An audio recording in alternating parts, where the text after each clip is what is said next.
How's it going? David from Comic Book Investments. So I'm here with one of the world's biggest comic book dealers through the 80s and 90s, who also happens to be my dad. And this is Mark Wilson. Hello. Say hello, okay.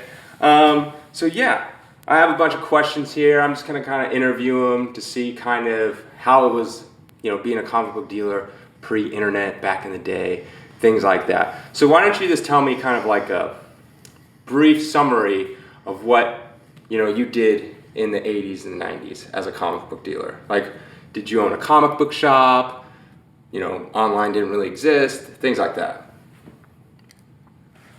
You want to know how I started out? Well, I'll get to that next. I just want to kind of brief like what you did.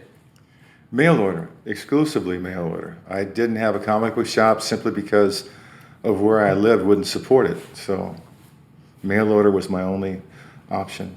And you just had a ton of comic books stockpiled? I had always collected comic books, more so when I was a teenager in the early 70s, and late 60s. But I had sold most of those by the time I got involved with dealing. Mm-hmm. I started investing when I had a construction business in comic books probably in 80, 81, 82, and found that they were a great source of income because I started selling in a couple of different guides they had out at that time. Now, I'm trying to remember. I know there's Overstreet Guide. Was there a guide before that? I thought there was one. There were several guides that I don't remember the names now, but there were several guides out. I wish I was more prepared and I could have known this question ahead of time, but I don't. But Overstreet was always the number one. Okay, yeah. So basically, you got into comic collecting when you were a kid for fun. Yeah, loved it. Do you remember your very first comic book that you got? Oh, yeah. Yeah. My brother collected Fantastic Four. I collected Spider-Man. So the first one I bought off the newsstand happened to be issue number 40, Spider-Man. Okay, so that's where Peter Parker's standing over the Green Goblin after he beat him up. Correct. Yeah. That's a key issue. John Romita, art? Yep. That was the first one. Now, was that... Second. Second what? John Romita art. Oh, second, yeah, but it was John Romita. Did they... Senior. Yeah.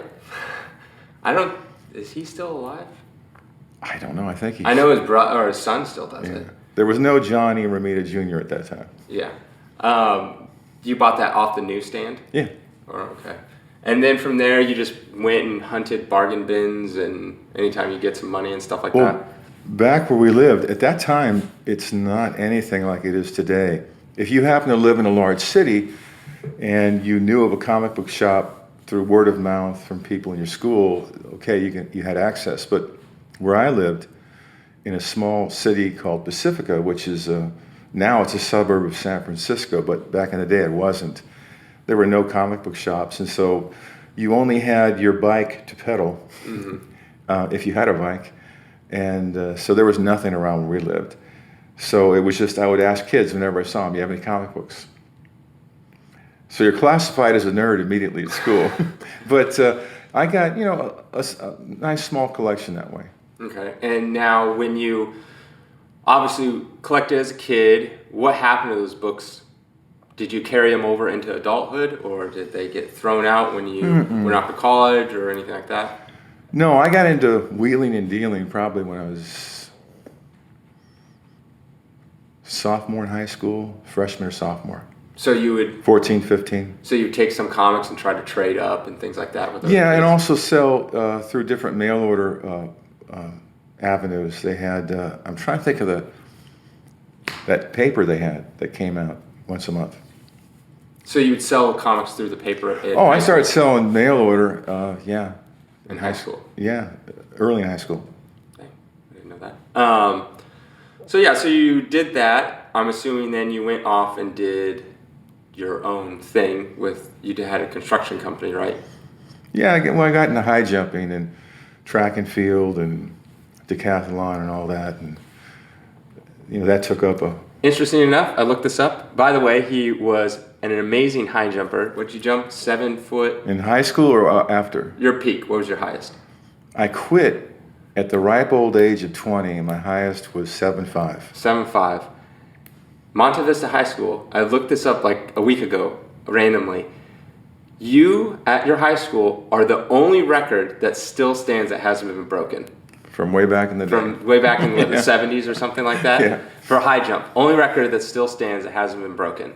Hard to believe I high jumped, but I did. Yeah.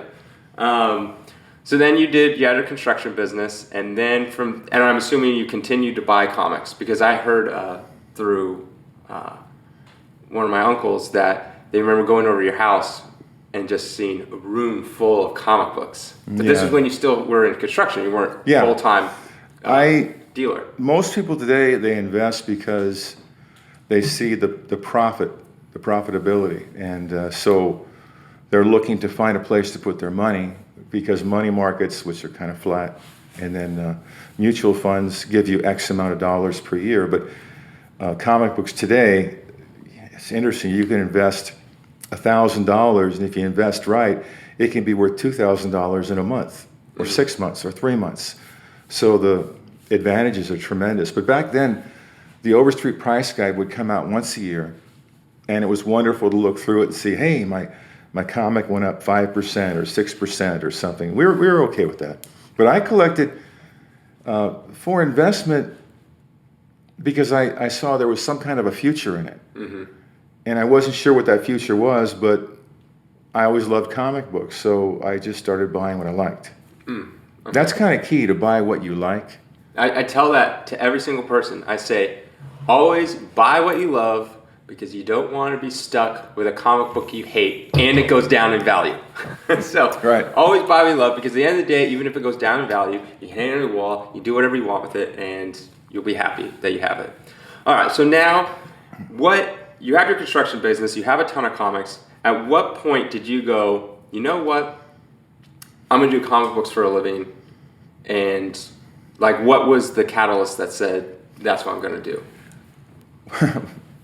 I was a poor manager in construction. I realized I'm not a manager. Mm-hmm. And so it really drove me up the wall, working 6 days a week.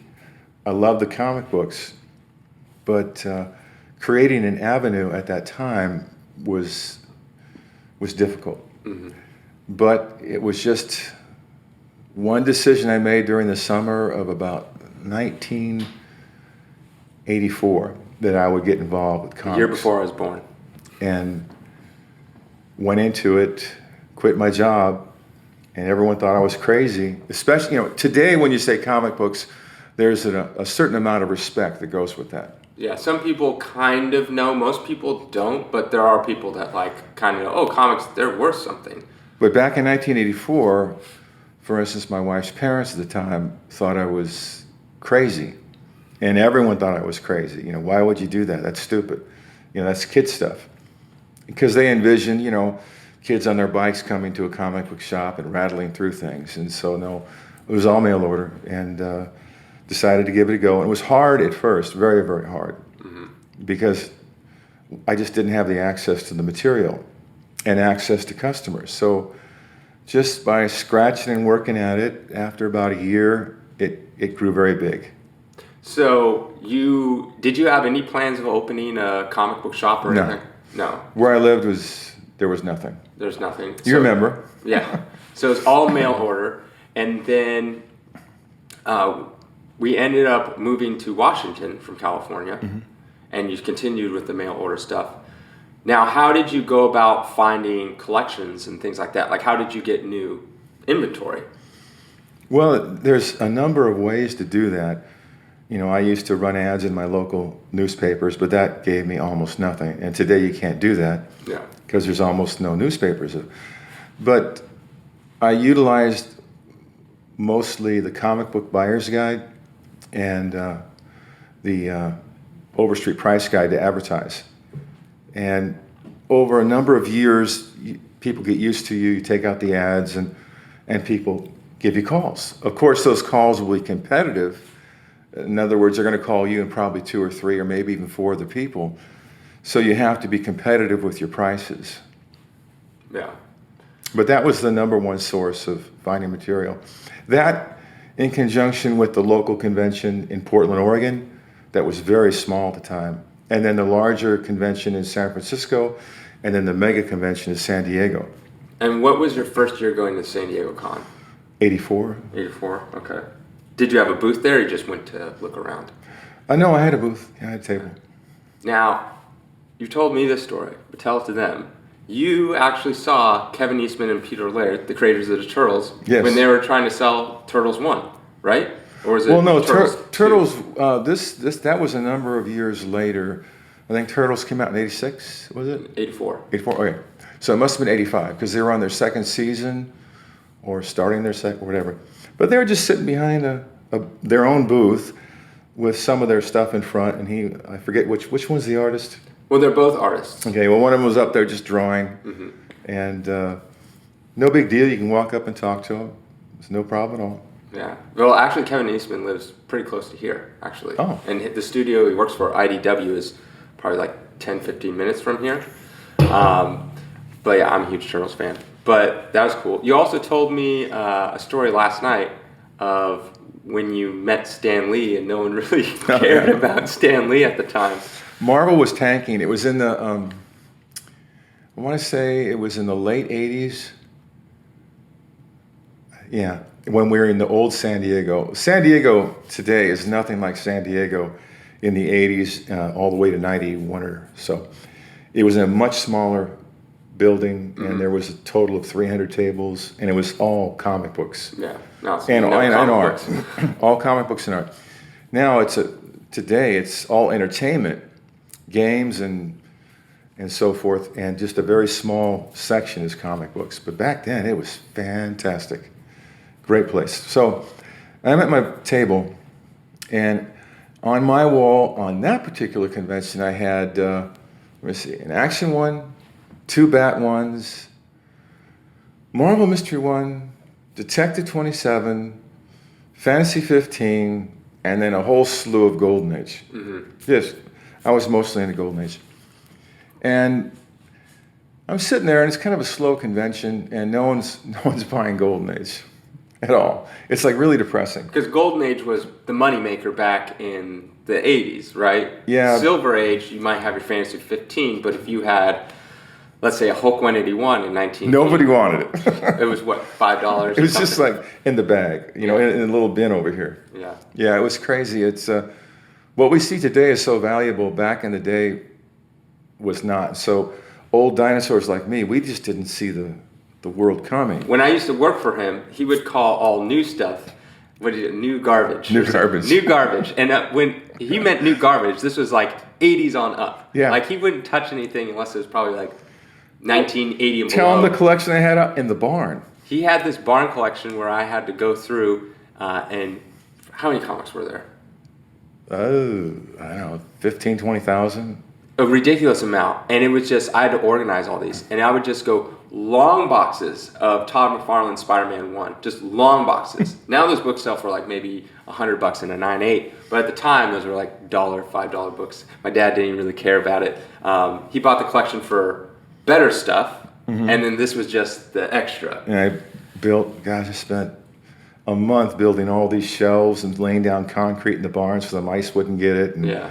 then David's job was to bag everything. Him and Scott, his best friend. Yep, and organize everything. And we, there's like Spider-Man 300s in there, 232s, like all the Turtles. What's like, the first cable?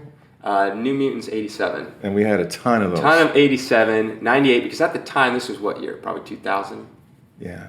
I mean, Deadpool and Cable are big now. They were big in the 90s, but not anything close to now, so they would have been in that collection where it's like... They were 50 cents to $1 big, so it wasn't really worth the time. Yeah. But, yeah, so you're talking about Stan Lee. Yeah. I'm at my booth, and I'm just sitting there. And I always brought my children that I did have. And I'm just kind of whiling away the time, hoping I'll get some questions, or someone will say, can I have that book on the wall? And up comes Stan Lee, and I've known him for a long time through photographs, but I never had met him. And so I didn't want to bug him, because I'm sure people like that get bugged, but I noticed no one was around him. And so he goes behind the table right in front of me, opposite me, and sits down. So he's sitting there. And the marble table consisted of an 8-foot fold-out table like we all had, with this cheap tablecloth on top. It was white. And then you would put your display, comics or whatever. And Marble had some pamphlets and a tiny little sign. And that was it. And so I watched him for about 10 minutes or so. He talked to one or two people during that entire time. So finally I just said, "Hi, my name's Mark." And he said, "Hi, my name's Stan." I said, "Yeah, I know who you are." So we engaged in a conversation for about 45 minutes about the old days, about comics, his life. And it made, for him, he was happy, he said, because it made the time go quicker. But for me, it was like, I was shocked that there was nobody coming up and saying hi or wanting an autograph, because Marvel was really tanking at that time. Mm-hmm. That's interesting. Yeah. And oddly enough, when I went to San Diego, I think it was 2001 or 3, I can't remember the year. I met him at a restaurant, walked by, and I was sheepishly wanting to introduce Jesse, our youngest son, to him. And I was thinking, okay, he has a lot of people around him. Yeah, and because he's pretty big at this point. Yeah, Spider-Man had a movie had already come out and so forth. And so they were kind of hushing people away. No, leave him alone, he's eating. So I thought, I was going to go away. I thought, no, I promised Jesse. So I walk up, and here's what happened. I'm about to say hi. He goes, "Hi, Mark." And I went, "What?" He remembered me. So that was cool. That was pretty cool. So he came up. I didn't think about autographs or anything, but Jesse was like totally shocked and amazed. And so we both got to meet him. And so. That's cool. Yeah, so you probably met all these cool creators and artists back in the day. Yeah. Did you ever meet Jack Kirby? Yeah. You met Jack Kirby? Nothing more than hi, handshake, and bye. Yeah. And Neil Adams, he's still at the cons all the time. I hung out with Neil Adams one night. Yeah. Did you guys party? Did you guys party? We got along so well because he was into weightlifting. And we were talking about weightlifting for a long time. That's interesting. So you moved through the 80s, and you're still doing the mail order stuff. When did you start? Because I remember my dad would come to us and he did these catalogs. Was it every quarter? Yeah, quarterly catalog. Sometimes 3 times a year. Did these catalogs, and we would have to stuff them in envelopes, seal the envelopes, put on the little sticker where you get your address books, and make all these stickers for addresses, and we'd mail them out. When did you start that? Because you used to take it to the local newspaper place to get them made. Well, back in that particular day, and this is hard for people to wrap their heads around. There's no Photoshop. I don't know how you made the pictures and stuff on it. I know. Today, pictures are critical. When you buy a book online, everybody wants to see pictures of front and back cover and pages and blow-ups and everything. Believe it or not, we sold Captain America 1s, Action 1s, Batman 1s, you name it, through the mail with just line type. Yeah, Captain America 1, $5 or whatever it was. No, it wasn't $5, but $10. You sell it, Captain America 1 VG Fine, and you have a price at $2,500 or $3,000, and you get several people interested in it. Because they end up trusting your grading, they've tried you out and so forth. And there was a growing number of people who wanted to invest in comics. Of course, there wasn't CGC, so the market in those days, 50,000 people was a huge market. Today, it's in the millions. I don't know where it's at, but it's in the millions. So back to make things clear, back in the day, since there was no CGC grading, people would find a dealer they liked and just trust their grading. So basically, you were like the CGC to your customers. Like, if you called something a near mint, it was a near mint to them. Yeah, but also, near mint, the definition today is a completely different animal than near mint was back in the day. And what I mean by that is, when Overstreet first came out with the guide, and other guides came out, they had the terminology good, fine, and mint. Sounds weird because mint is like a flavor or whatever. And good sounds like it's better than everything. Hey, it's a good book. Yeah. We had difficulty with that, but there was 3 grades, good, fine, and mint. And all that meant was it looks crummy, it looks okay, decent, and it looks minty fresh, looks like new. Yeah. And then as that progressed from the 70s into the 80s, people realized, well, that's a trashy looking good. That's a fair. Mm-hmm. And if it was missing something or pages, that's a horrible, that's a poor. And the same thing, very good came into being. And that came into being earlier on, but you realized between good and fine, there had to be something. And the same thing when you get above fine. And so I used to go to the Overstreet Price Guide meetings every year. Yeah, because you were an advisor for them. Yeah, gosh, for many years. And what we do at those meetings, it was a lot of work. We look at all the books, specifically the key titles and so forth, and decide, is this selling well? And we would try and get as much information as we could from each of us that were selling, and we'd report back and say, no, this doesn't really sell very well. Mm-hmm. So he wouldn't move the price that much. That's why a lot of the books from the 80s all the way to 2000 didn't move very high. Yeah. Timely's, for instance. I don't know if any of you collect Timely Golden Age. Oh, there's some big collectors out there. They're hot. They're really hot because there's a big following, and they're very, very scarce. I'd have to say they're rare. They are super rare. The terminology of rare has to change, by the way. This is just a quick interjection, because back when we developed the terminology of rare, and I was involved in the Overstreet Grading Guide, I helped work with that too. The idea was if there were 5 or less copies known, it was considered rare. And if there were less than 20, it was considered scarce. Well, when you have a collector base of Golden Age, let's say, and that collector base is 10,000, mm-hmm. that can work. But when you have a collector base of millions of people, no.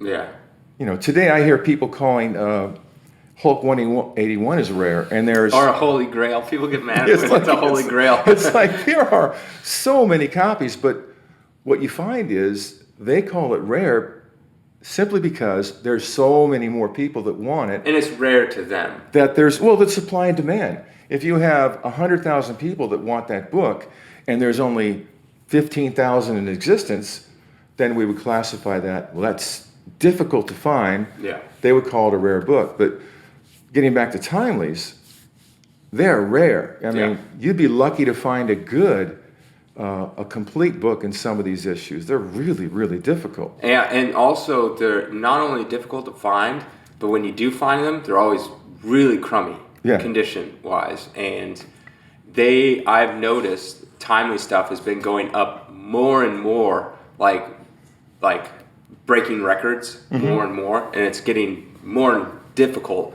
to get the books because all of a sudden it's like, oh, this one, a year ago went for $1,400. Now all of a sudden it's like $2,000, and it's like, Jesus. You're speaking of the Captain America comics, Marvel Mysteries. Which database are you using? I'm using like the GPA analysis. Okay, GPA, and also Go Collect. Yeah. For all of you out there, one of the major flaws with databases, and people look at them as the Bible. They look at databases of CGC books as, well, it last sold in 2018 for $1,500, and you have yours up for sale for $2,000. You're a crook. Well, that was 3 years ago. And how many have really sold over the past decade? You go, 2 others. That's a rare book. I put up a little dot number 1, and I was checking the prices on the GPA.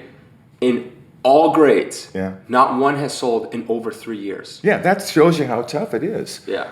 With little, we keep making interjections, but I have to, but bring me back on track. You got a younger mind? Bring me back on track. Okay. But with little dot 1, the Harvey collection, which was discovered, you go back into the 80s by Steve Jeppe. You know who Steve Jeppe is. Yeah. He bought it out, then traded a huge amount of it for art. Mm-hmm. And this guy traded it back, and it was never broken up except for little bits and pieces that they would sell out. But the lion's share went through Heritage. And so for a long time, Heritage had a glut of Harveys, just like the gold key file copies. Mm-hmm. Remember those came out? So for this point in time, there's this tremendous glut. And when they first sell them out, they go crazy because there are no high-grade Harveys. There's not. The only reason there's high-grade Harveys is simply because there's boxfuls that were saved by the corporation and shoved off into some oblivion. To explain to people what file copies are, for those who don't know. File copies isn't what a file copy is. A file copy actually is a company that makes the product, and they keep a copy of it for reference purposes. So the whole idea was that you would keep those copies. Like Dell was good at this, and so was Gold Key. And sometimes, actually quite often, they would hard bound them in groups of 10 or 12 issues, a year, half year, and they were for reference. So when the artists are writing stories, they can refer back to them, origins, what they look like. Because there's no internet, there's no nothing. computers to save all this imagery. So it's like if you have a new artist that comes on board 3 years later, and they have to know what color palette is this person. Yes. You'd have to reference back. And so they learned that early on to keep a copy, keep copies. Otherwise, they would make mistakes. And when you first started out, comics were such cheap products, nobody really cared. It was a business. They didn't know how long it would last. But then all of a sudden, they realized there was a fan following. Way back in the 40s and 50s, there were fan followings. And so they had to, basically treat their fans as somebody important and make sure they got things right, origin stories and what they looked like and so on. Those are file copies. They're generally beat up. They're looked through. Some of them have tape on them. Most of them have writing on them. But that's true file copies. Now, the other kind of file copy is simply inventory that was never sold. And with the Harvey files, like the Gold Key files, it's not that they weren't sold to dealers and returned. They were in boxes that never shipped out. Consequently, you have the only rifling and damage you might have is from the moment someone picks up that box 25 years later and sells to somebody, and they transport it back to their place, and they stack it somewhere, and sometimes they pull them out of the boxes to bag them, and that's when you get, a little bit of damage here and there, or just storage wear, So actually, from what I've researched, like Disney books like Uncle Scrooge and stuff like that actually sold more copies back then than, say, Spider-Man. Yeah. Yeah, so they're higher circulation. Why is that? Because superheroes weren't as cool as Disney characters.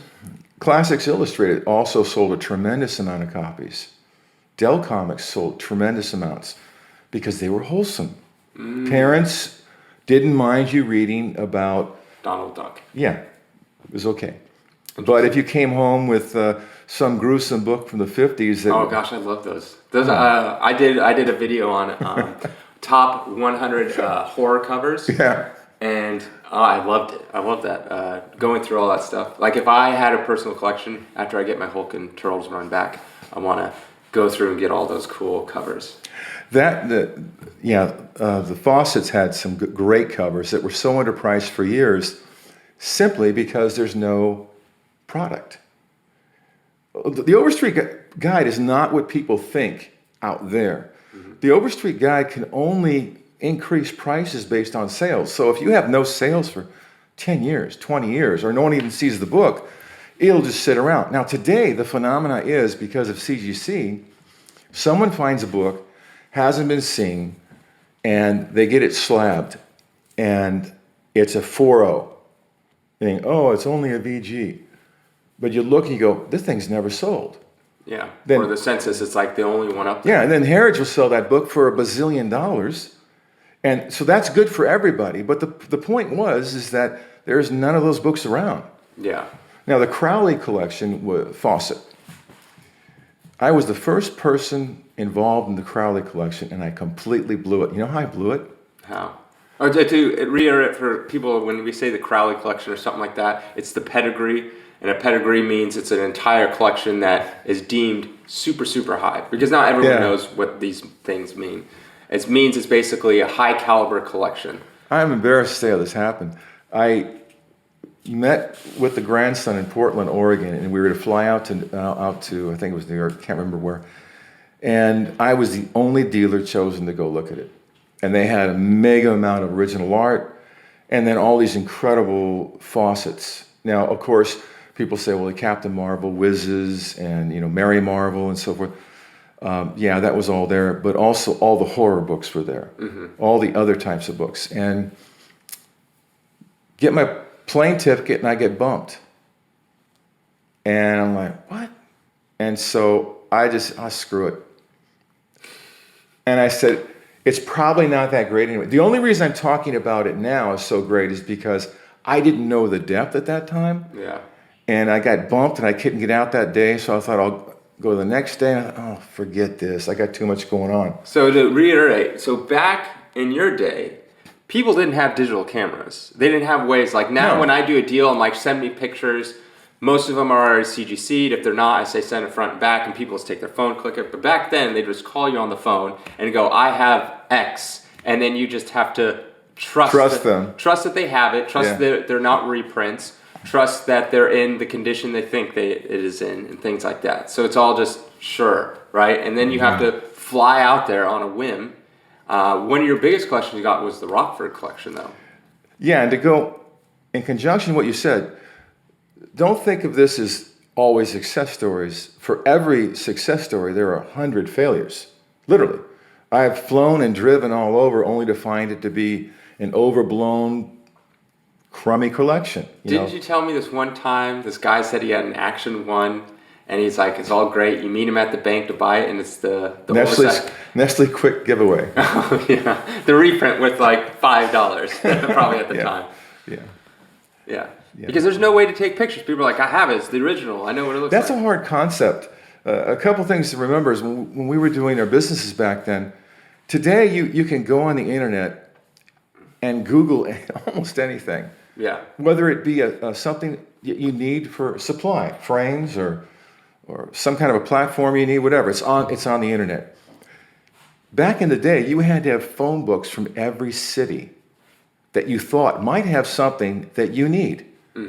So I would have probably about 50 different phone books from cities I thought would be important to deal with. You got to remember, there are hundreds and hundreds and hundreds and hundreds of phone books out there, but you can't store that many. Yeah. That's how it was for us. Man. But Rockford? Yeah, Rockford collection. That was in Rockford, Illinois? It was, but he moved down into California, into the desert. Oh, is that where you met him? And so he just kept the name Rockford? I named it Rockford because I asked where he's from, and there was some paraphernalia in there that had his address and so forth. So the Rockford collection was a huge collection. I actually randomly bought a book that was from that collection. Oh, yeah. I can't remember what it was. Oh, it's, what's it called? New Comics, New Funnies, or something like that? No, Popular Comics. Yeah. Popular Comics. I had 4 of them. All came back single highest grade because they weren't graded when I bought them. And they're all from the Rockford collection. So the Rockford collection was all super high grade, kind of like the Mile High collection of all this old stuff. The Mile High is, that's an interesting story if you ever want me to talk about it. But the Rockford collection had tremendous books in it, except when you got older. 1939 and just squeaking into the 1940s, he was younger, and he would sadly put tape over each staple he said is a hinge. So when you open and close it, like the Detective #1, you can literally go like this and flick off the tape when it's that old. Yeah. It got graded to fine because it was a gorgeous book. Now, I didn't own it. Yeah. Because that was part of the deal to get the collection. I had to give an investor what he wanted, and he chose the Detective 27. Didn't you say some of the stuff was stolen beforehand? Yeah. The Detective 27 was the origin of Batman, as you all know. First appearance. Well, first appearance, excuse me. And that was in there simply because it was a number 27. The Rockford collection was fairly complete, Golden Age. Weak on Timely, but DC, specifically MLJ. Those are good ones to have. Oh my gosh. Because all of them got like really, I don't know, the paper quality of those. So it was an amazing collection of just about 1,800 books. And lacking all the number ones. And so I asked him, where are the number ones? And he said, the number ones were the most valuable, I thought. I said, you're right. So I put them in a different crate. He crated them all up in these big, like military boxes and had them shipped from Rockford to his new home.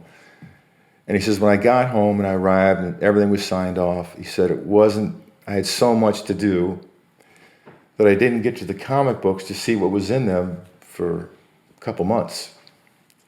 And when I went looking for the number one box, it was missing. They stole it.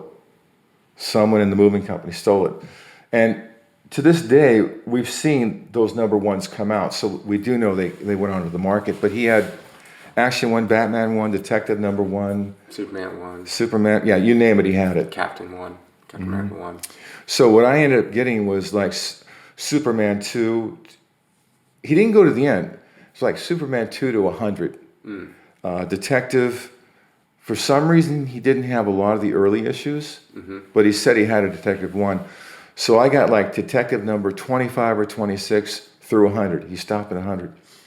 And the same thing with all the MLJ issues. You know, all the very, very valuable ones, all there. All the peps? Oh, all the peps, except for number 1. And well, number 22 is the one you want. Yeah, First Archie. That was there. I sold those for nothing. Nobody wanted them when I sold them. Yeah, those like recently, I would say within the last 5 or 7 years, because I remember when I even started, 13 years ago, in doing this, Pep Comics didn't really command, like, yeah, first Archie, Pep 22, but the other ones didn't command very much, and these books are rare beyond rare, especially in a decent shape. They're all like 1.0s to 2.0s if you can find them, and now they've just been skyrocketing, which they should, because they're rare. There's 2 things I want to talk about in regards to that. Can I? Yeah. I have your permission? Anyway, one is that CGC and CBCS, and you got to get through your head too, that CBCS, the same guy that started CGC is the head of CBCS. Did he sell it? No. I thought it sold to Beckett. Well, that has nothing to do with it. But Steve Borak started up CGC. And in 2010 or so, he left with a non-disclosure, with a non-competitive agreement for a certain amount of years. Then he opened up CBCS. So it's the same grading. Yeah. The same standards, it's everything. I want to say more, but I might get in trouble for saying more, so I better not. But anyway, feel very free to go to CBCS as well as CGC. Excellent products, both of them. But what these companies did was they highlighted the covers. And they made it safe for collectors who don't understand restoration or cleaning or the nuances of technical grading to be able to pay for a product, a wonderful product sealed, and display it or look at it. And certify their investment. Correct. So when they go to sell it, it stays the same grade, which is wonderful. But what we discovered during all of this is these incredible covers. So you got to understand, like just like my comic book catalog had line type, and then as the years went by, I put more and more pictures in, and people loved that. Yeah. The Overstreet price guide only had 3 little pictures at the top of each page. So you'd have 500 books listed, and there's 3 little pictures. So you don't even know what they look like. Yeah. Until Ernie Gerber's photojournal guide. That's right, yeah. And that had a very low print run, to the old school collectors like me, yeah. But they didn't have millions of copies. They had... I wonder how he got all those pictures. Ernie contacted every collector he possibly could, ran ads in the Overstreet price guide, and would travel to your home just to take the pictures. Yeah, so for people that don't know what this is, imagine When did it come out? 70s, 80s? No, I have to say that was the late 80s. I got my copies around 88, 89, maybe 90. I can't remember now. So we're spoiled because today we just go online. I want to look up what a Spider-Man 50 looks like. No problem. But imagine there's no internet and there's no comic shops and you don't know any collectors. How do you even know what a Spider-Man 50 looks like? Right. Or Spider-Man 129. You know it's the first appearance of the Punisher because you looked in the guide and it shows it. So what this Ernie Gerber thing was, he took a picture of most every comic book. Golden Age. And then he did Marvels. And so you could buy this book and you could see the cover of every single book. It's a really heavy coffee table book, gorgeous color. And most of us dealers had one. And we were shocked when we see the pictures because as long as I was in the business, there's comic books I just never saw before. And that's what CGC is bringing out. No one reads the insides, okay? Yeah. The people that collect the Golden Age because they love the stories were from an era past. They're a generation older than I am. So you're not going to pick up a Pep Comics and say, oh, I can't wait to read it. Yeah. You're going to pick it up because of the investment potential and the cover. Some of those covers are absolutely incredible. Yeah, especially the World War II covers. Yeah. That's all the Schomburg Captain America, Green Hornet covers. They're all incredible. Who's your favorite Golden Age artist? Wow, that's a tough one. Or just give me one or two that you really like. There's so many. I just like cover composition, colors. I like L.B. Cole. He's a great artist. He has very good, his colors that he uses, I really like. I like L.B. Cole a lot. I don't have any real specific favorite. What about in general? Silver Age, modern, all that stuff. Anyone that you really like? You know, Harvey? I grew up in an era of Steve Ditko, Jack Kirby, and then a newcomer named John Romita. And I loved all their covers and styles. You know, then Neil Adams entered. I really liked Neil Adams' covers. The artwork I thought was great, but I just love the cover composition and so forth. But there's so many. It can be an artist you never heard of, and all of a sudden you see the cover of a Golden Age book, and you go, whoa, this really pops. Mm-hmm. So there's also, what's that guy's name? Lou Fine? Lou Fine. Great. I like his style too. It's kind of like weird style. He did all those weird science and stuff like that. But also, the artist is one phase of a killer cover. Mm-hmm. The other phase is the color composition and then what it's about. Yeah. So you can take an artist that was really a poor interior artist, like you don't care for his artwork, and then he comes up with this stunning cover because it has everything you want. Yeah. And so it's like, that's why I say there's no real one artist I like specifically, because there's just a smorgasbord of incredible covers out there. And there's no end to how many covers you'll end up liking. What's some of your favorite covers then? Things that just pop off the top of your head that you really enjoy. Well, I've had this book maybe 7 to 10 times over my career. Action comic number 1. Yeah, I've only had 7 action ones. But Detective 31. 31. Is that the one where he's jumping down and he has a little gun holster? 33. Oh, that's 33. 31. Oh, that's the one with the needle? 35. Dang, okay, 31. I like that cover too. Oh, 31. That's the one where Neil Adams swiped it for 227, where he's behind the castle and his big bat wings. Okay, yeah. It's a great cover. It is a good cover. I enjoy that cover. Neil Adams did an homage to it, and it's been done a bazillion times since then. Yeah. It's probably Batman's, beyond Detective 27, his most iconic, famous cover. But one thing I wanted to get to, I explored one element of CGC. Mm-hmm. The other element is this, and people have to realize when comics were first graded by CGC, the heavy emphasis was on near mint and better. And I cannot tell you, when you go back to, they started in 1999. I was called in on a panel to help with the grading definitions, and also case and how it's all going to work out and all that. There was about 10 or 12 of us that were there starting up CGC in that way. And this is before Steve Borak even came on. So one thing I saw immediately was people were sending in near mints, or what they thought were near mints or mints. And if you had, for instance, a Spider-Man 14 and it was an 8.0, it was considered garbage. It literally was. No one would buy it. I remember this guy, he had a Fantasy 15. A Fantasy 15, folks. He tried in vain to sell that because it only got a 9.0. Okay. No one wanted it. It only got a 9.0. This is the first year. Everybody was like, no, it's going to get topped a zillion times. I don't want that. And so and I only collected 9.4 and better. So I had an incredible DC collection during the first decade of 2000s that were all 9.4 and better. Of course, I got rid of them all way too early during the slump. Now they're worth a bazillion. But one thing I've noticed that's happened over the years is that because they're graded by CGC or CBCS, the lower grades are now being explored by investors.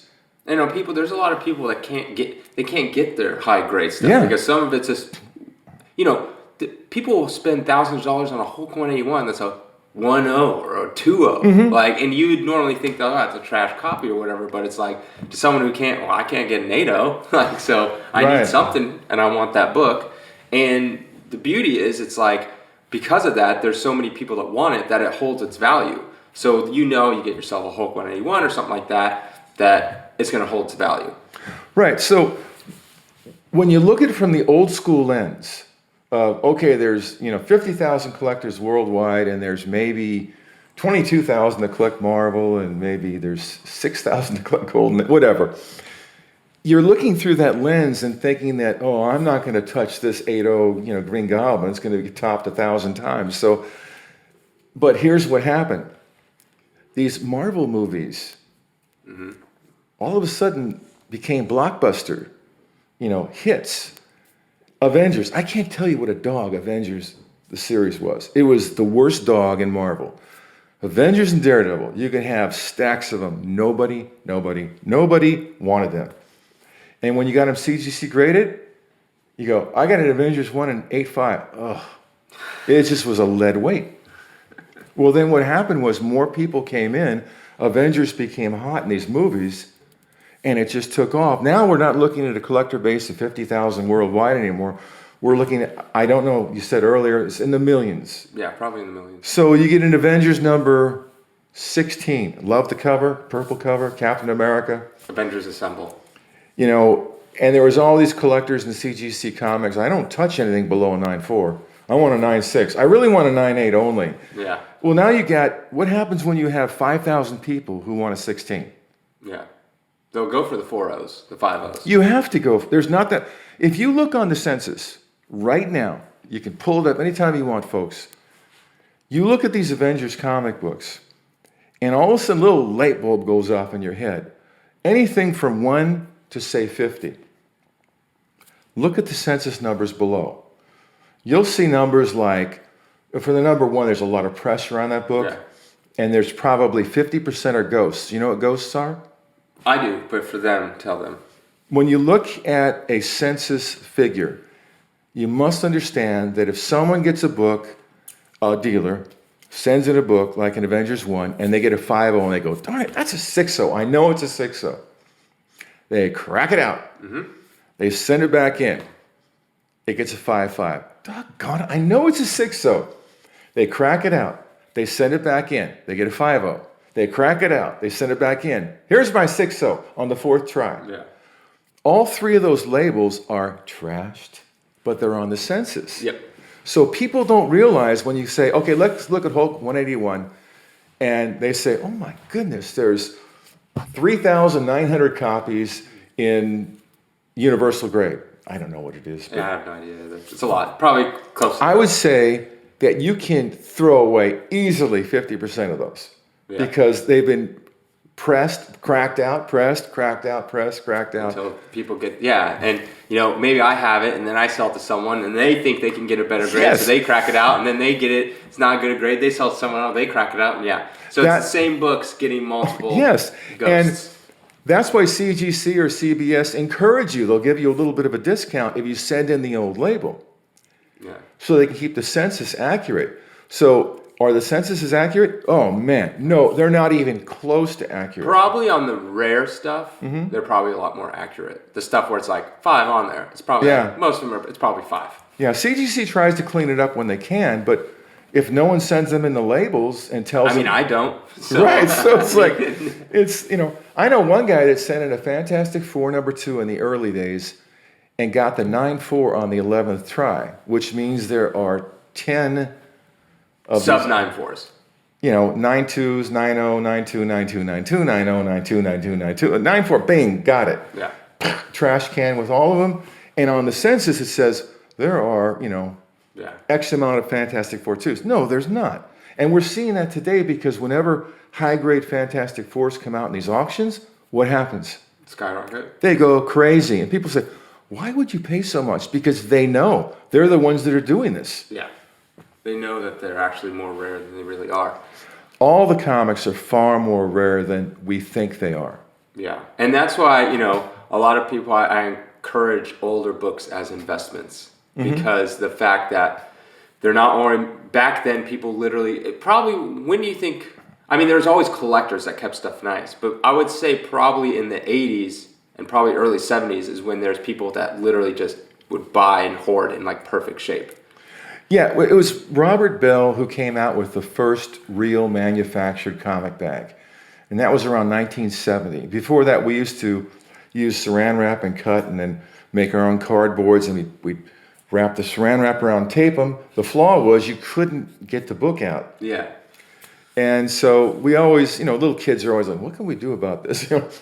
So we tried everything. And then he came up with these bags, and they're great, but they're very terrible bags, the way they were made. They leach chemicals. They turn yellow after a few years. Oh, God. Well, I know they're horrible looking, but they're better than nothing. Yeah. But it wasn't really until, I would say, comic books and direct distribution to the comic book started. So there was no rack marks on the comics, because I don't know, you weren't alive during that time, but you see kids go in, and there's always the careful little child who will pull out a nice copy of Spider-Man 41 and hold it in his hands, and he's looking through it, and the drugstore owner will say, you going to buy that? I can't afford it. Or, yeah, I'm going to buy it. Okay. Then there's always the idiot who walks by and literally would spin the thing and pull down all the bucks like this.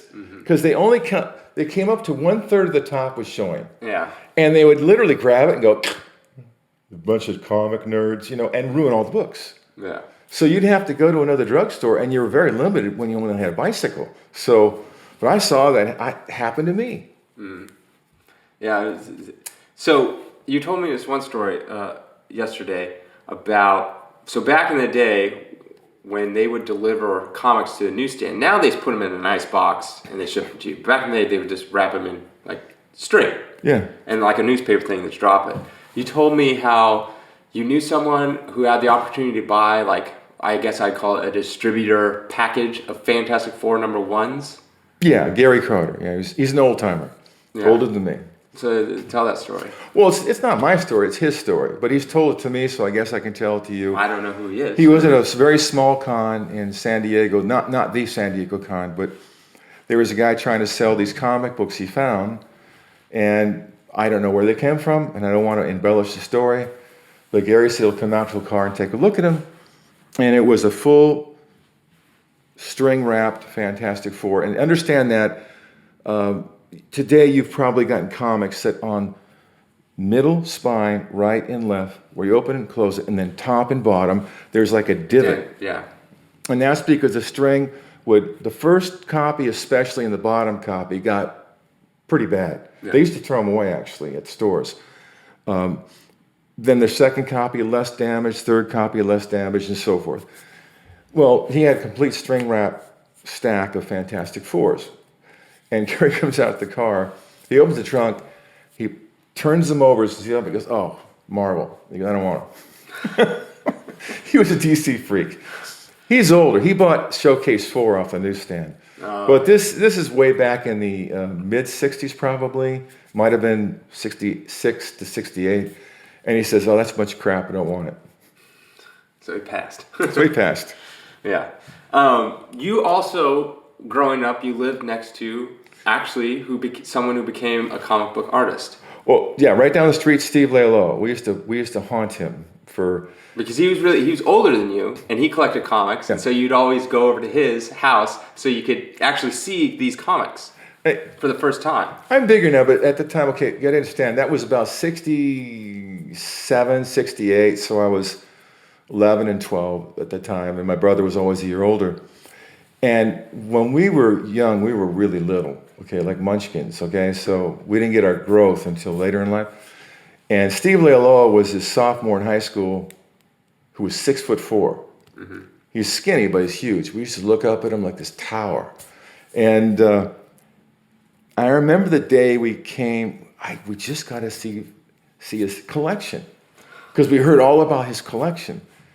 And we used to walk by his house and then walk back, and you do it. No, you do it. So finally we went up together and we knocked on the door and we're just like sweating. And his mom walks up, comes out, and looks down at these two little kids and says, "What do you want?" "Is Steve here?" We almost said, "Can Steve play?" Because we were at that age. And so she goes, "Wait a minute." So Steve comes out, and we look up at this big guy, and we're like just dry mouthed, and we're like, "Can we look at your comics?"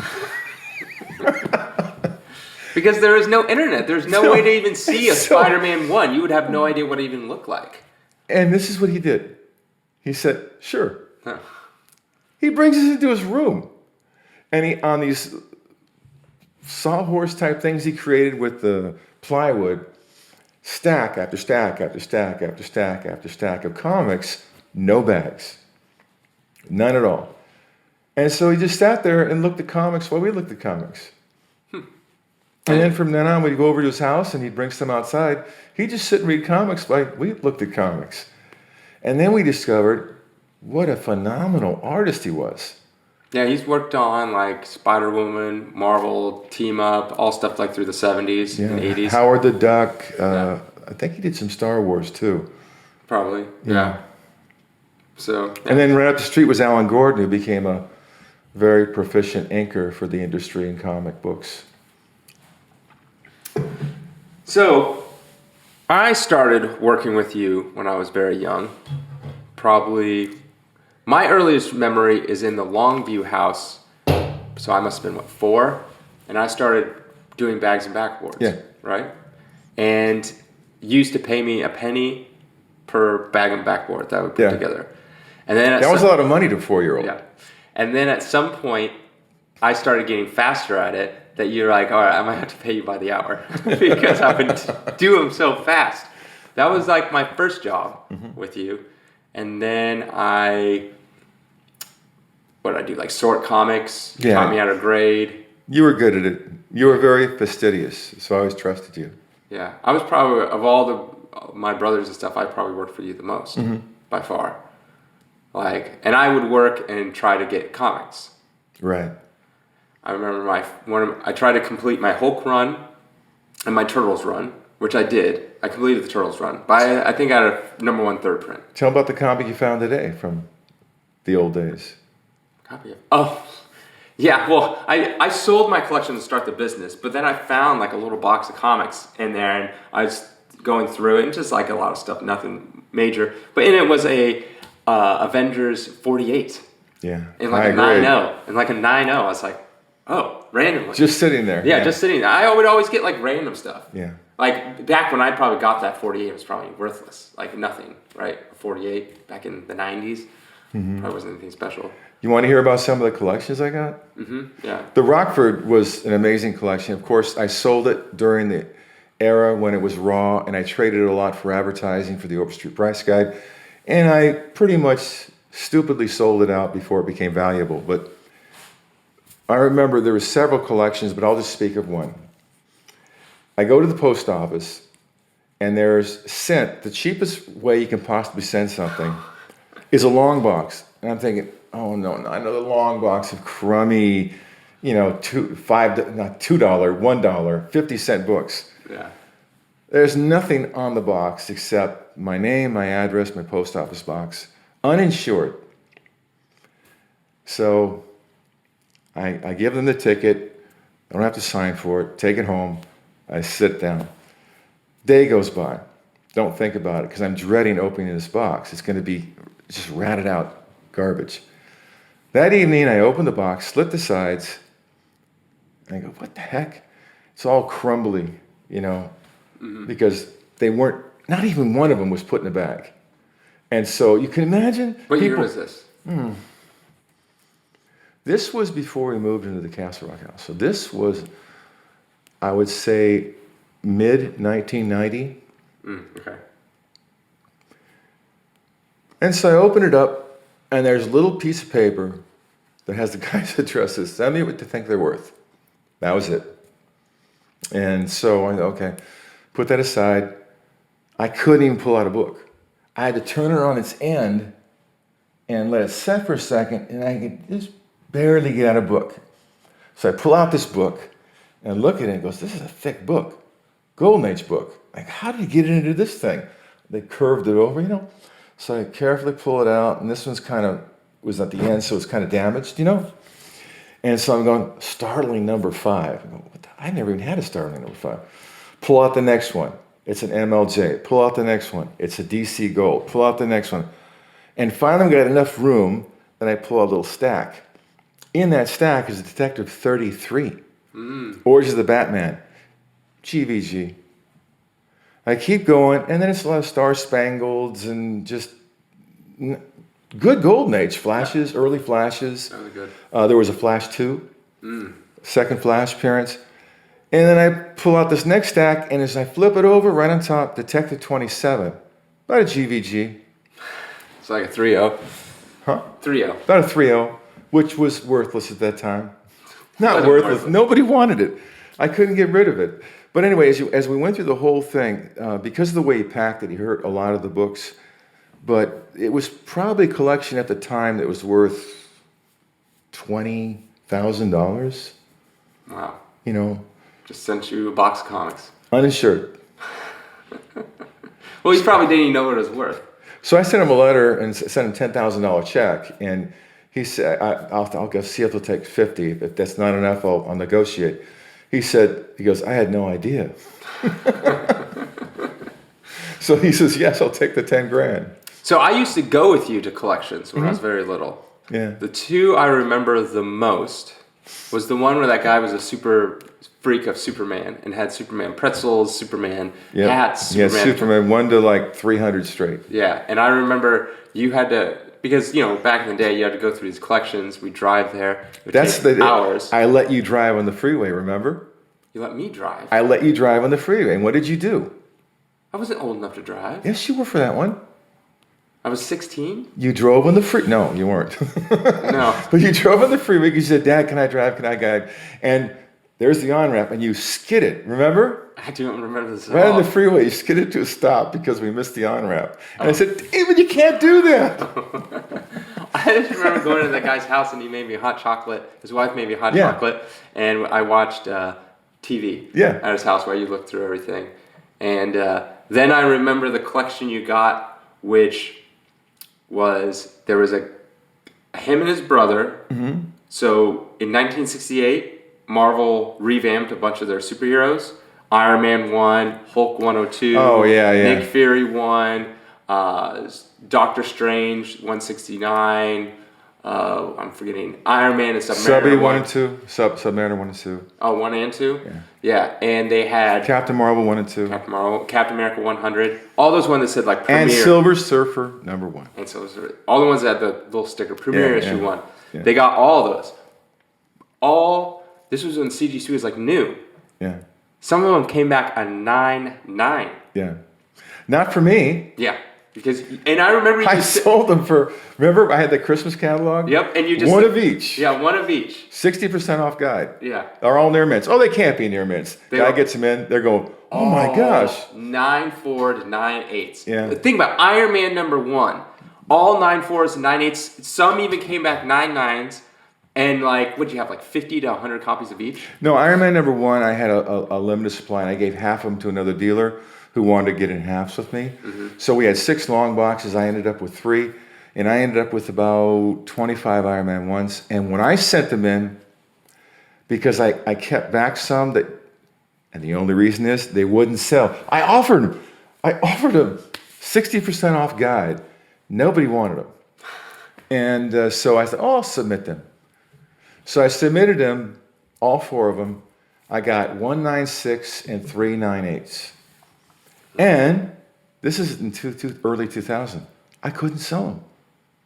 I remember going to the San Diego Con with you and like trying to. Nobody wanted them. Yeah, trying to hawk them. They're like, all they said was, oh, overpriced garbage. Yeah. I'm not going to pay double guide for this piece of, blah, blah, blah. Yeah. They were getting angry at me because I was selling CGC books. I'm like, it's a gorgeous copy. It was a different time back then. Yeah. 9/8, David. What were some of your biggest collection fails? Like ones that were like The just... Crowley, I screwed that No, up. no, not that one that didn't work out, but ones that... Were there any ones that you went out there and they're just like... Maybe you spent a bunch of money going out there, or the people were weird, or didn't really work out or anything? A lot. There's you understand, there's no easy road to success, and I had many fails. One was in Colorado. I went over the phone with them. We talked about the inventory. We talked about everything and how many there are. And again, there's no pictures. And there's an element of trust. But this guy sounded like he knew what he was doing. So I get there, and I hired not U-Haul, it's another company. I don't know, some big truck for like, back in the day, it was $800 to make the trip. And I paid a plane ticket with a friend of mine. So I got 2 people going out, got the truck to pick up. Gary? Was it Gary? No, it was Dan McNutt. Oh, okay. So we get to the place, and he shows me 2 boxes of books. And there's decent Marvels, but like, VG Fine, fantasies, not 15, like Amazing Adult Fantasy and FF number 19 through, a few of the issues. I'm like, okay, where's the stuff? He said, oh, it's over at this particular area. So we go over there. He goes, but do you want these books? And I said, well, we'll look at them. Let's go look at the stuff. And he goes, but you sure you want them? I said, well, let's just go look at the stuff. Yeah. So it takes me over. It's just a place that buys and sells junk. We get in there. We go in the back room. He goes, yeah, I got about 90,000 books. So I'm like, 90? I said, you've got 90,000? He goes, oh, at least, yeah, they're in the way. So I get back there. Every comic box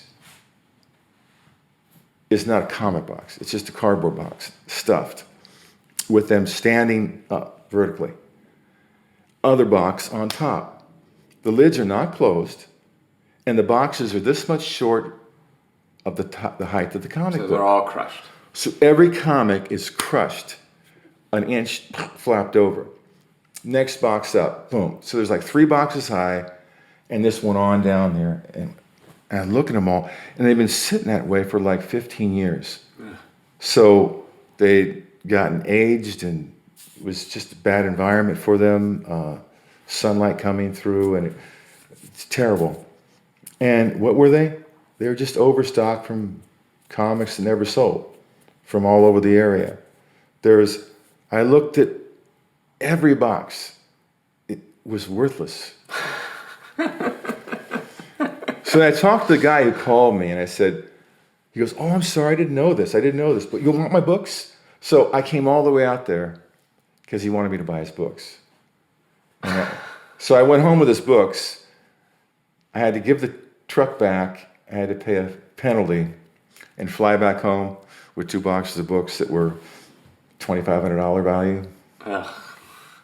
Didn't you tell me this one time this guy tried to preserve his collection by putting it in a freezer or something like that? Yeah. Yeah, but I didn't go to his house. I just bought books from him that snapped in half when you opened them up. Yeah. Yeah, because they're all dried out. Oh, yeah. And they're all old detectives. Freezer burned, yeah. It's a weird way to store comics. Yeah. So someone asked, they want to know this. What was your, I guess, if you could hold back a book, which book would it have been? Obviously, it would have been any of the action ones that you had. Yeah. Would probably be the ones you'd hold back. I've had at least 10 Tech 27s. So any one of those.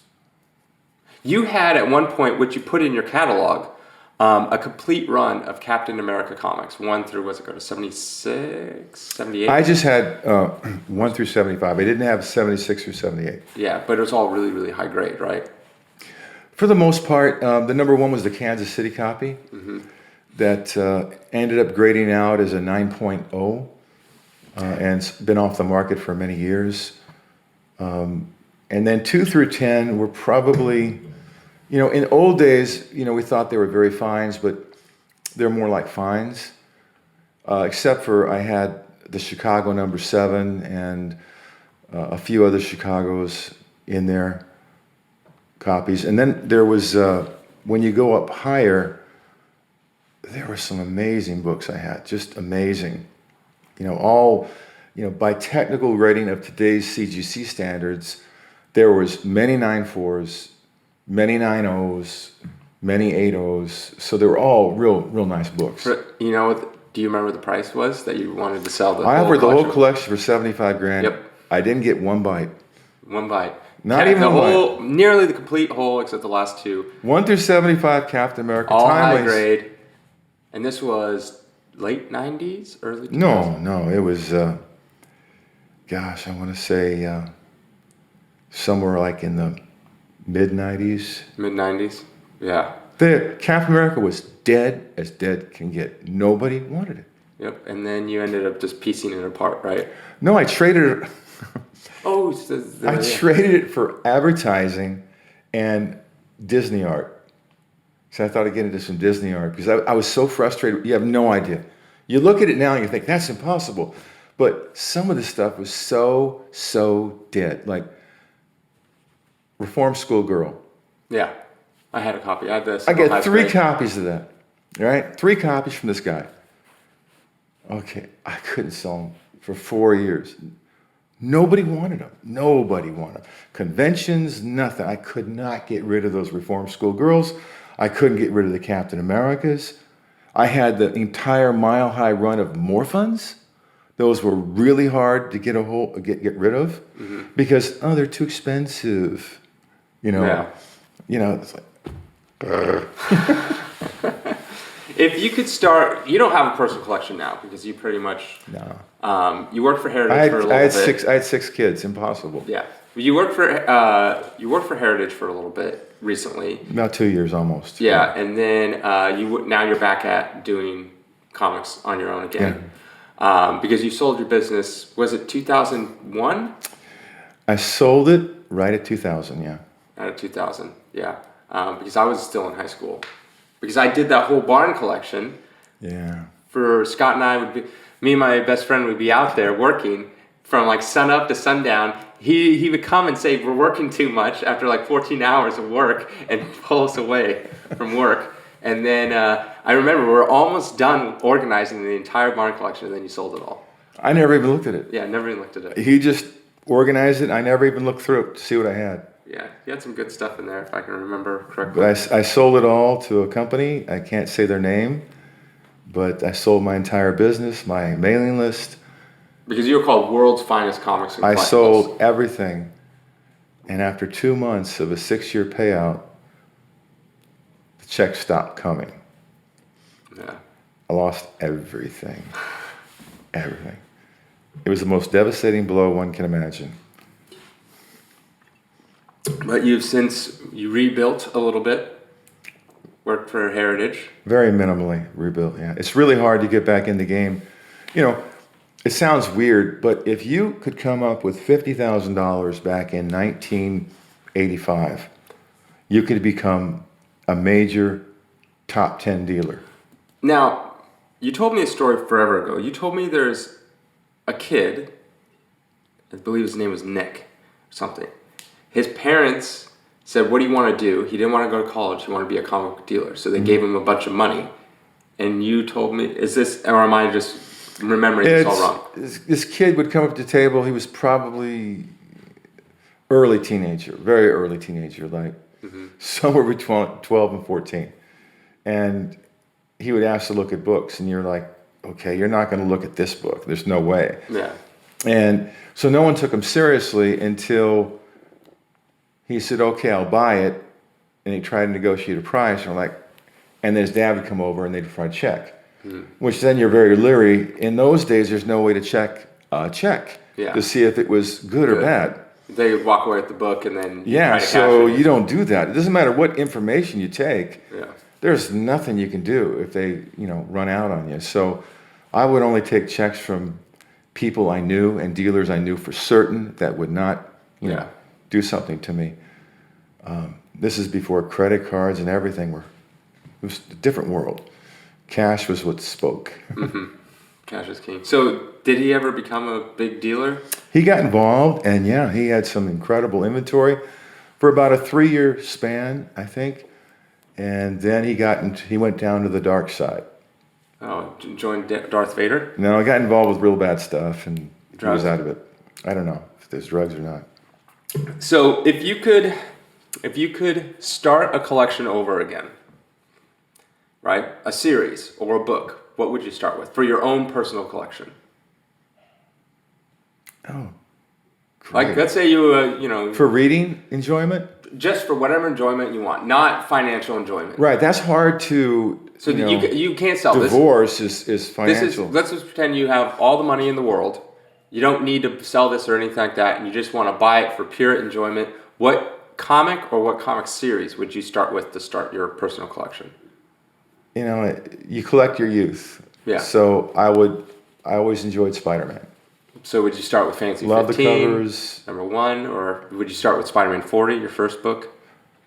Well, you said unlimited money, so of course. Fantasy 15. I'm not going to say I'll take these two. And there's a lot of golden age.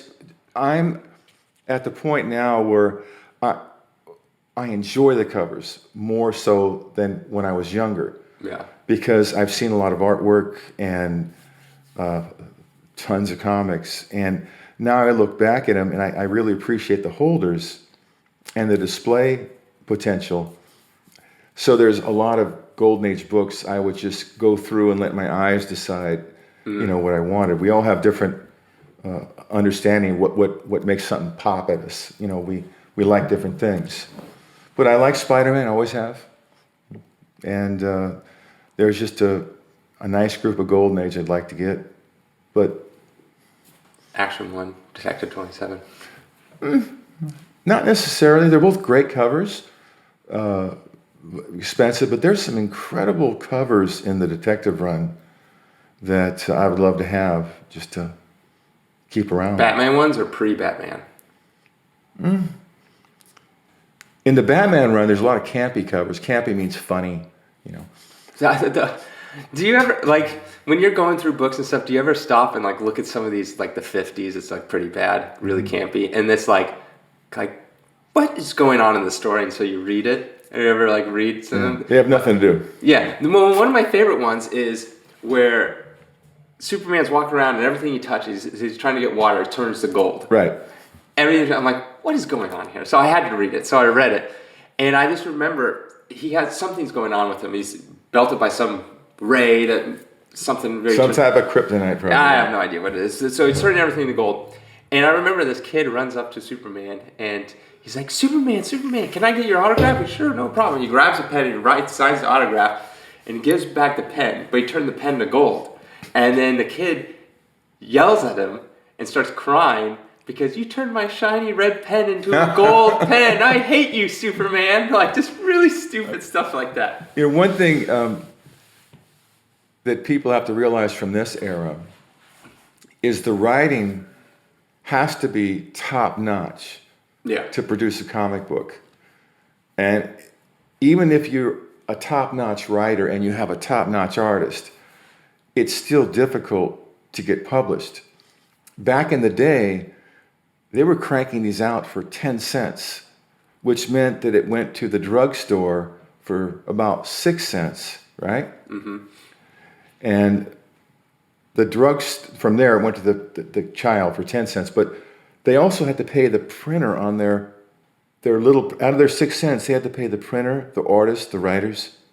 Distributor or whatever. You think about, there was so little profit on comic books that they could not afford to get these top-notch writers. So most people don't realize the Golden Age started out, all of these artists, all of these writers were young men in their teens and early 20s. No one had families.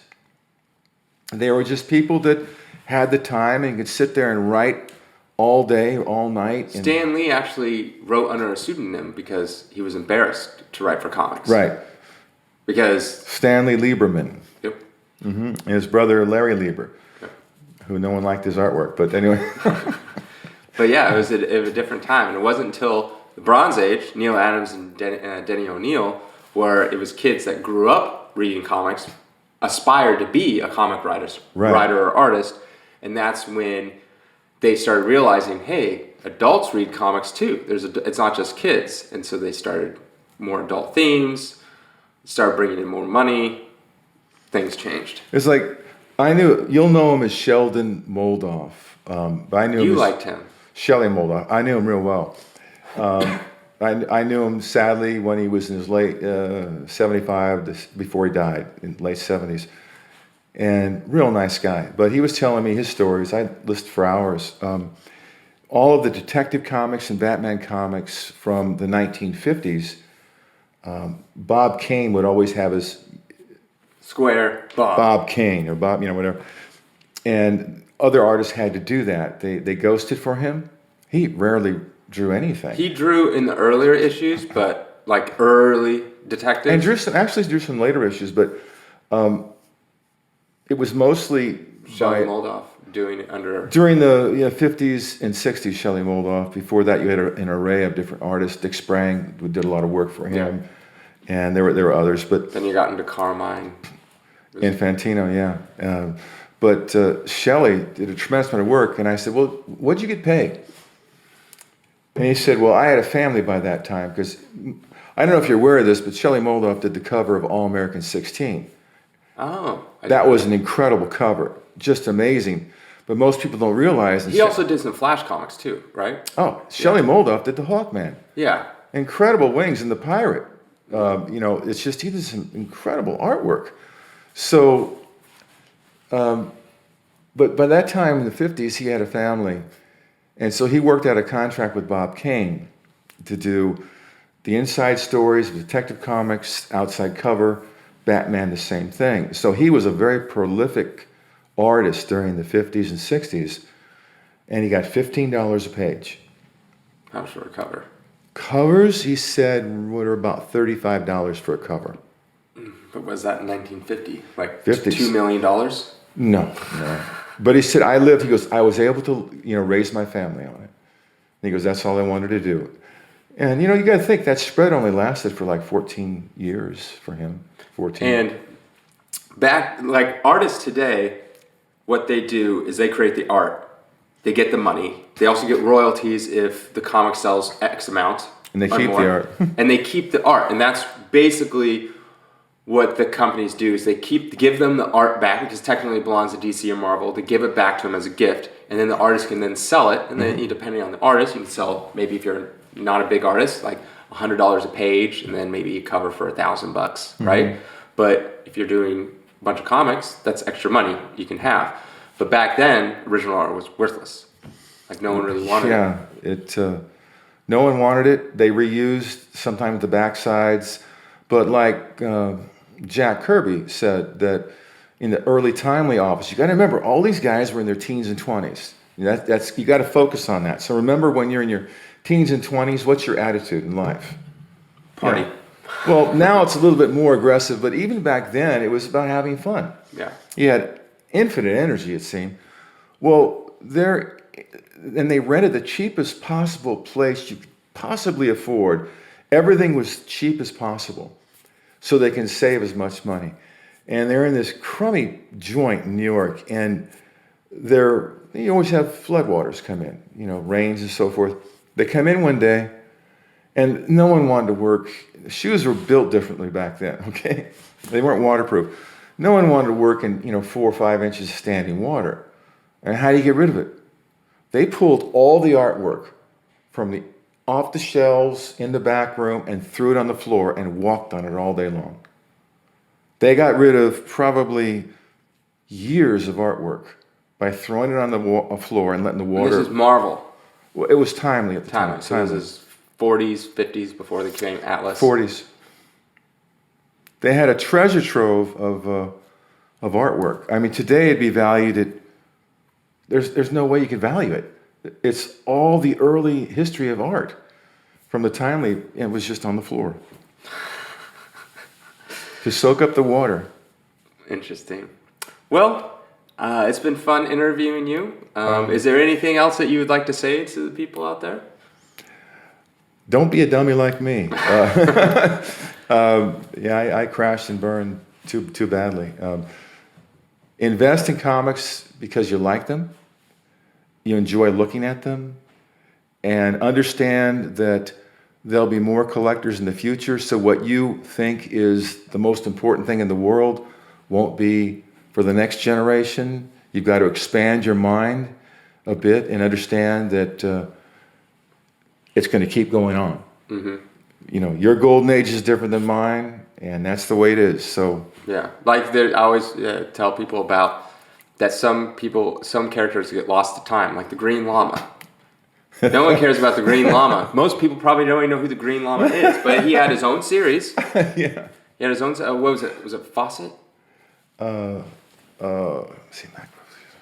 forget. Or was it Nadar? No, not Nadar. No. I mean, even the Black Terror was huge. I want to say it was Fawcett, but it's been too long. Black Terror was huge. Mm-hmm. Huge. Not very popular anymore. No. And, I mean, luckily his earlier appearances, first and earlier ones, still command some value, but nothing compared to like... Oh, Black Terrors, Schomburg covers go crazy. Crazy. But like even the later, not compared to like of the time, like a Captain America 1 versus Black Terror #1, right? No. Or he first appeared in Exciting Comics. The oddity of our market is like... you can look at a Golden Age comic book and a Black Terror in fine condition, decent cover. Doesn't have to be one of those incredible war covers, but be a good cover, maybe some war aspects. Done by Schomburg. It's in fine condition. You look it up on the GPA or go collect and you go, wow, there's only 11 copies graded. And the guy wants $450 and you're trying to chisel him down. So you make the deal at $400 even. You'll see an Eternals, which there's an eternal supply of. And somebody will pop, for a 9.4 #1, what, 800? Not now, but they've what I'm saying is that at their peak. Even newer books, you think, I don't understand this. There's 11 in existence of this book, and there's 2 zillion of these books. Why isn't this going for more? Well, guess what? It's going to go for more in the future. It's just like, take Daredevil. Daredevil Comics or Daredevil? Daredevil, Marvel Comics, 1964 Daredevil. Oh, he's had Netflix, series. He's had movies. He's got more coming on.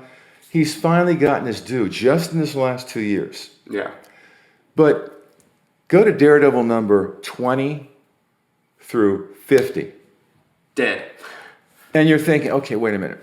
Spider-Man 20 through 50 is incredibly hot. Well, but...